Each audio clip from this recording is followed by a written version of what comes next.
नमस्कार, मी मयुरी आणि आपण पाहत आहात 7 स्टार न्यूज। आटपाडी तालुक्यात एकूण 243 अंगणवाड्या आहेत। तर या अंगणवाडीमध्ये स्तनदा माता, बालक व अंगणवाडीचे विद्यार्थी-विद्यार्थिनी यांचे वजन करण्यासाठी शासनाने करोडो रुपये खर्चून तालुक्यामध्ये 243 अंगणवाडीमध्ये 243 वजन काटे जोडलेत। या शासनाच्या योजनेचे सर्व स्तरातून स्वागत होते, परंतु या वजन काट्याला नादुरुस्तीचे ग्रहण लागले असल्याचे निदर्शनास येत आहे।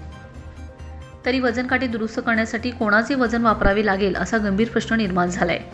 तालुक्यातील अनेक अंगणवाड्यामध्ये नवीन वजन काटे जोडल्यापासून वजन काटे नादुरुस्त आहेत। अद्याप वजन काटे दुरुस्त झाली नाहीत, परंतु ज्या एजन्सीचे वजन काटे अंगणवाडीमध्ये पुरवणे व ते जोडून देणे याची जबाबदारी घेतली आहे, त्यांनी रात्री अपरात्री येऊन प्रत्येक अंगणवाडीमध्ये वजन काटे जोडले व वजन काटे जोडत असताना सोबत आलेल्या व्यक्तीने अंगणवाडी सेविकांच्या वजन काटा जोडला व तो व्यवस्थित आहे म्हणून सह्या घेतल्या व तो निघून गेला। परंतु 1-2 दिवसानंतर अंगणवाडी सेविका बालकांचे स्तनदा माता, गरोदर माता यांचे वजन करत असताना पाहतात तर वजन काटे बंद अवस्थेत आहेत। असे तालुक्यामध्ये बऱ्याच अंगणवाडीमध्ये वजन काटे बंद पडलेत। याबाबत बाल विकास प्रकल्प विभागाकडे अंगणवाडी सेविकांनी तक्रारी केल्या आहेत।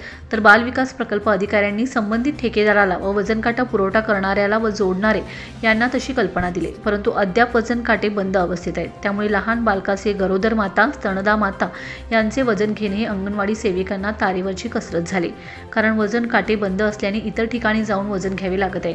त्यामुळे बालकांचे वजन घेण्यामध्येच अंगणवाडी सेविकांचे सर्व वजन जात आहे, असं चित्र आहे। Bureau report 7 star news.